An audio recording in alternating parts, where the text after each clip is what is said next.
Hello everyone, welcome to anatomy series. आज का topic है बेसल न्यूक्लियाई और बेसल गैंग्लिया। तो चलिए समझते हैं बेसल न्यूक्लियाई या बेसल गैंग्लिया क्या है। Basal nuclei are sub cortical and intracerebral mass of grey matter forming part of extra pyramidal system. What is sub cortical? Means cortex के नीचे। इंट्रासेरेब्रल मीन्स क्या है? सेरिब्रम के अंदर, means intra within the cerebrum. ठीक है, किसका matter? ये ग्रे मैटर से बना हुआ है। ठीक है, जो कि किसका पार्ट बना रहा है? Part of extra pyramidal system. तो it is below the cortex, intracerebral, grey matter है और किसका पार्ट बना रहा है? एक्स्ट्रा पिरामिडल सिस्टम का पार्ट बना रहा है। तो ये हो गया बेसल न्यूक्लियाई के बारे में। अब देखते हैं हम पार्ट्स ऑफ बेसल न्यूक्लियाई। तो देखिए, बेसल न्यूक्लियाई में एक्चुअली हम तीन चीजें पढ़ते हैं। ठीक है, क्या क्या? पहला है कॉर्पस स्ट्रेटम, दूसरा है एमिग्डुलाइड बॉडी एंड तीसरा है क्लोस्ट्रम। सो पहला पार्ट देखते हैं कॉर्पस स्ट्रेटम। देखिए, कॉर्पस स्ट्रेटम जो है वो वाया इंटरनल कैप्सूल, ठीक है, इंटरनल कैप्सूल के through divided partially into two parts, that is caudate nucleus and lentiform nucleus. में जो कॉर्पस स्ट्रेटम है वो इंटरनल कैप्सूल के थ्रू दो पार्ट्स में डिवाइड हो रहा है, that is caudate nucleus and lentiform nucleus. ठीक है, अब ये जो लेंटिफॉर्म न्यूक्लियस है वो फिर से डिवाइड होगा, ठीक है, किसमें? प्यूटामेन में एंड ग्लोबस पैलिडस में। ठीक है, जो प्यूटामेन होगा वो लेटरली होगा और जो ग्लोबस पैलिडस होता है वो मीडियल होता है। ठीक है, अब देखिए, इसी में हम क्वाड्रेट न्यूक्लियस को और प्यूटामेन को दोनों को मिला के क्या बोलते हैं? स्ट्रेटम बोलते हैं। ठीक है, इन दोनों के लिए एक वर्ड यूज किया था, स्ट्रेटम। ठीक है, और ग्लोबस पैलिडस को पैलिडम बोलते हैं। ठीक है, तो ये हो गया कॉर्पस स्ट्रेटम के बारे में। अभी मैं फिगर दिखाऊंगा। फिर है दूसरा part, that is amygdaloid body. It is part of limbic system. जो एमिग्डुलाइड बॉडी होगी, जो कि सेकंड पार्ट है बेसल न्यूक्लियाई की, वो किसकी पार्ट होती है? लिम्बिक सिस्टम की part. And third is claustrum. ठीक है, अब चलिए डायग्राम से समझने की कोशिश करते हैं। This is caudate nucleus. ये पूरा देख रहे हैं आप क्वाड्रेट न्यूक्लियस। अभी हम इसके पार्ट्स के बारे में पढ़ेंगे। ठीक है, अब देखिए, जो ये क्वाड्रेट न्यूक्लियस का हेड है, this is head of caudate nucleus. ठीक है, ऐसे ही टेल होती है पर इस फिगर में नहीं दिखाया हुआ है। Caudate nucleus and lentiform nucleus is partially divided by internal capsule. ठीक है, सो देखिए, अब इस फिगर को देखते हैं। This is head of caudate nucleus. ठीक है, अब देखिए, हमने बोला था अभी कि ये पूरा न्यूक्लियस जो है वो है लेंटिफॉर्म न्यूक्लियस। ठीक है, कैसे डिवाइड हो रहा था? ऐसे वी शेप का हमें इंटरनल कैप्सूल मिल रहा था। ठीक है, अब देखिए, जो अपना ये लेंटिफॉर्म न्यूक्लियस है ये भी डिवाइड होगा दो पार्ट्स में, जो कि लेटरल पार्ट है, lateral side, that is putamen, and this one is the medial side, that is globus pallidus. ठीक है, तो कैसे याद रखेंगे?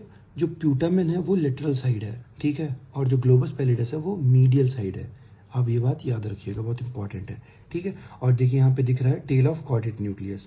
ठीक है, तो अभी हम क्वाड्रेट न्यूक्लियस के बारे में ही पढ़ने जा रहे हैं, तो ये फिगर काम आएगा वहाँ पे। अब हेडिंग है कॉर्पस स्ट्रेटम की। ठीक है, what is striatum? That is striped body, lining present होगी। ठीक है, तो उसमें पहला पार्ट देखेंगे क्वाड्रेट न्यूक्लियस के बारे में। It is a she shaped और कॉमा शेप्ड न्यूक्लियस। ठीक है, सी शेप का होगा या फिर कॉमा शेप का ही न्यूक्लियस होगा। ठीक है, अभी हमने देखा था इस फिगर में, देखिए, इट इज सी शेप्ड या फिर कॉमा शेप का एक न्यूक्लियस है। ठीक है, क्लियर हुआ? Surrounded by lateral ventricles. ठीक है, लेटरल वेंट्रिकल से सराउंडेड होता है। अगर इसके हम पार्ट की बात करें तो हेड होगा, बॉडी होगी और टेल होगा। तो इसमें देखिए, so this is head, this is body and this part is tail. जो टेल होती है वो एमिग्डुलाइड बॉडी से कनेक्टेड होती है। ठीक है, मॉर्फोलॉजिकली। तो अब हेड के बारे में पढ़ते हैं। देखिए, हेड जो है, it form floor of anterior horn of lateral ventricle. ठीक है, तो लेटरल वेंट्रिकल का जब एनाटॉमी पढ़ेंगे तो उसका जो फ्लोर बनाता है ना, वो हेड बनाएगा। तो लेटरल वेंट्रिकल का फ्लोर कौन बना रहा है? Head of caudate nucleus. ठीक है, and medial wall of anterior limb of internal capsule. ठीक है, इंटरनल कैप्सूल की जब एनाटॉमी पढ़ेंगे, एंटीरियर लिम्ब उसका पार्ट होता है, तो उसका जो मीडियल वॉल बन रहा है वो कौन बना रहा है? Head of caudate nucleus. Figure से समझने की कोशिश करते हैं। देखिए, हमने इसको क्या बोला था? इसको बोला था लेटरल साइड है, तो कहीं ना कहीं ये मीडियल साइड होगा। तो this is head of caudate nucleus. अब देखिए, इंटरनल कैप्सूल का ये ऊपर ही एंटीरियर लिम्ब होता है, तो एक्चुअली ये मीडियल वॉल बना रहा है। ठीक है, तो head of caudate nucleus forming medial wall of anterior limb of internal capsule. Next point is band of grey matter connect into प्यूटामेन।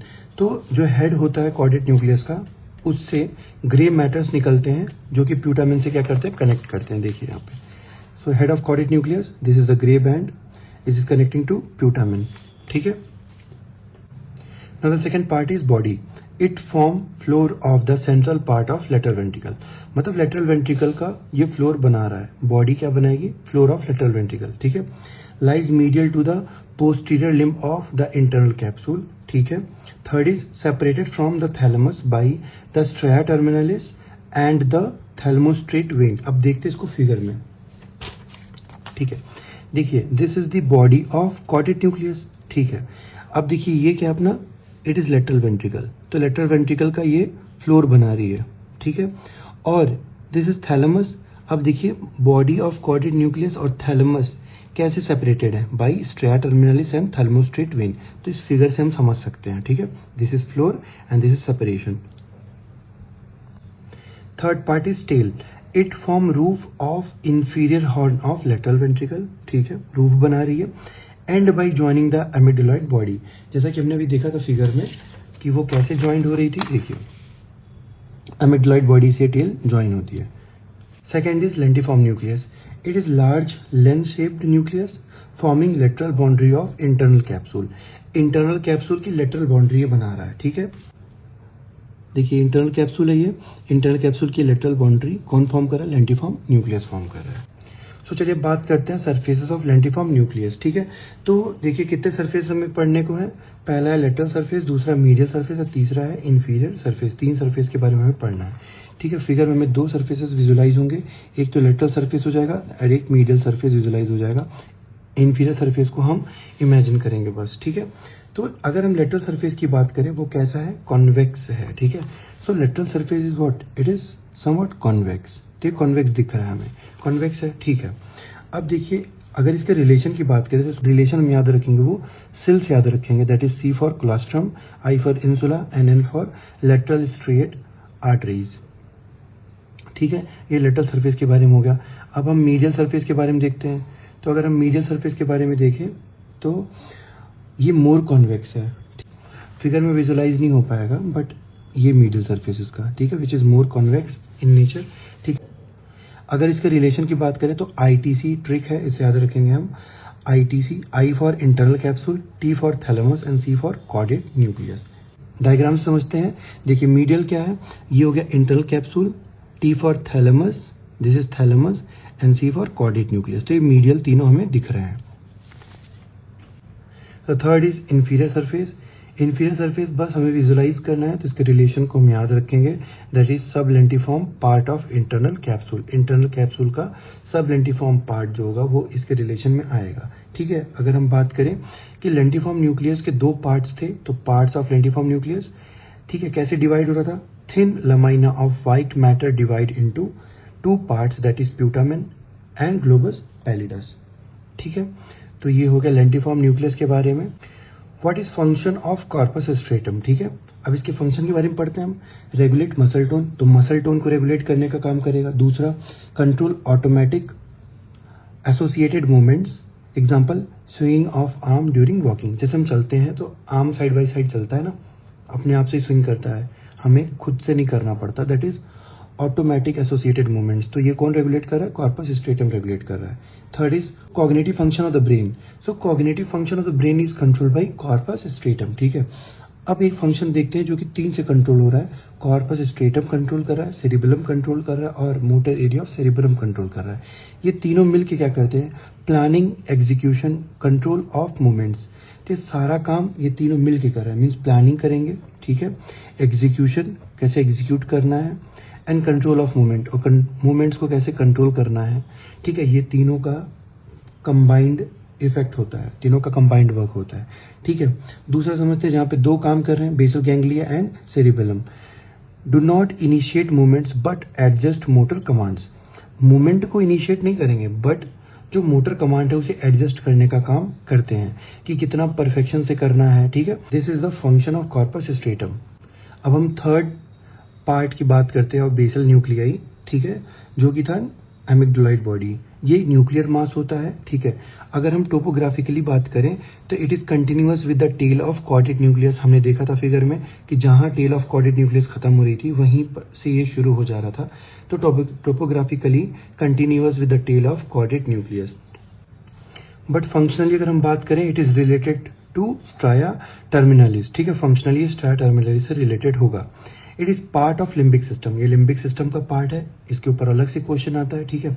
अगर हम एमिग्डुलाइड बॉडी के फंक्शन की बात करें तो ये इमोशनल कंट्रोल में काम करता है, ठीक है। दूसरा, control smell related sexual behaviour, ठीक है। दो इसके फंक्शन हो गए। अगर एमिग्डुलाइड बॉडी में डैमेज हुआ और बाइलेटरल डैमेज रहा तो जो सेक्सुअल एक्टिविटी होती है किसी भी पर्सन की वो इंक्रीज हो जाएगी और जो फियर होता है वो डिक्रीज हो जाएगा, ठीक है। तो ये एमिग्डुलाइड बॉडी का फंक्शन हो गया। So the fourth one is claustrum, it is a saucer shape nucleus, ठीक है। सॉशर शेप का होगा, ठीक है। अब हमने सारे पार्ट्स के बारे में बात कर ली, अब हम क्लिनिकल एस्पेक्ट पे बात करेंगे कि इसका कैसे क्लिनिकल कनेक्शन है, ठीक है। सो क्लिनिकल में हम 4 क्लिनिकल पढ़ते हैं, parkinsonism, chorea, athetosis and ballismus, ठीक है। पार्किंसोनिज्म के बारे में देखें तो it is lesion of corpus striatum, ठीक है। कॉर्पस स्ट्रेटम के बारे में पढ़ा था, ठीक है, उसका ये लीजन है। अब इसके सिम्टम्स क्या क्या है? हाइपरटोनिसिटी, मसल टोन बढ़ जाएगी। दूसरा, lead pipe rigidity, muscle tone के बढ़ने से क्या होगा? रिजिडिटी आएगी, ठीक है। इसको हम बोलते हैं lead pipe rigidity. Third is loss of autonomic movement, autonomic movement खत्म हो जाएंगे, ठीक है। चौथी की बात करें, इनवॉलेंट्री मूवमेंट्स देखने को मिलेगा, दैट इज ट्रिमर, जैसे ट्रिमर, ठीक है। फिर पांचवा देखें तो continuous writing movement of trunk and limb, ऐसा लगेगा कि वो हमेशा वो लिख ही रहा है, उसके मतलब लिम्स और ट्रंक का ऐसा मूवमेंट होगा जिसको हम बोलते हैं continuous writing movement of trunk and limbs. तो अगर आपको कोई क्लिनिकल आता है और इसमें ये कीवर्ड मिलता है तो दैट इज पार्किंसोनिज्म, ठीक है, इंपॉर्टेंट है। बाकी दूसरा क्लिनिकल देखें तो chorea, chorea is the lesion of caudate nucleus, ठीक है। ये कॉर्डेट न्यूक्लियस का लीजन है। इसमें क्या क्या इसके सिम्टम्स है देखते हैं। इनवॉलेंट्री मूवमेंट, इनवॉलेंट्री मूवमेंट होगा। दूसरा, fine random movement of hand and feet, fine random movement of hand and feet, hand और फीट का रैंडम मूवमेंट होगा जो कि फाइन मूवमेंट्स में कंसिडर किया जाएगा। और डांसिंग मूवमेंट्स भी से हम बोलते हैं, ठीक है, ऐसा लगेगा कि वो डांसिंग स्टेप कोई कर रहा होगा, ठीक है। अब थर्ड देखते हैं, एस्थेटोसिस, इट इज लीजन इन प्यूटामेन, ये किसका लीजन है? प्यूटामेन का लीजन है, ठीक है। इसमें स्लो रिपीटेटिव मूवमेंट्स देखने को हमें मिलेंगे, स्लो रिपीटेटिव मूवमेंट, बार बार वही मूवमेंट देखने को मिलेगा और उसका फ्रीक्वेंसी कैसा होगा? स्लो होगा। जो फोर्थ हमें मिलता है दैट इज बेलिस्मस। अगर हम बेलिस्मस की बात करें तो बेलिस्मस में देखिए क्या है? डिजीज इन सबथैलेमिक न्यूक्लियस, जो सबथैलेमिक न्यूक्लियस है उसका ये डिजीज है जिसमें क्या होता है? Irregular movement of trunk, girdles and both the limbs, जिसमें हमें इररेगुलर मूवमेंट्स देखने को मिलते हैं। किस किस चीज के? ट्रंक के, ठीक है, trunk, girdles and both the limbs. तो ये आज का बहुत इम्पॉर्टेंट टॉपिक था, ठीक है, that is basal nuclei. I hope कि टॉपिक आप लोग को समझ में आया होगा। देखिए, इसको पढ़ने का सिंपल तरीका है, आप लेटरल वेंट्रिकल अलग से पढ़िए, थर्ड वेंट्रिकल पढ़िए, उसके बाद फिर दोनों को मर्ज करिए ताकि floor, roof, medial wall, lateral wall आपको समझ में आए। मैंने पूरी कोशिश करी टॉपिक समझाने के लिए, ठीक है। मिलते हैं नेक्स्ट वीडियो में, तब तक के लिए थैंक यू।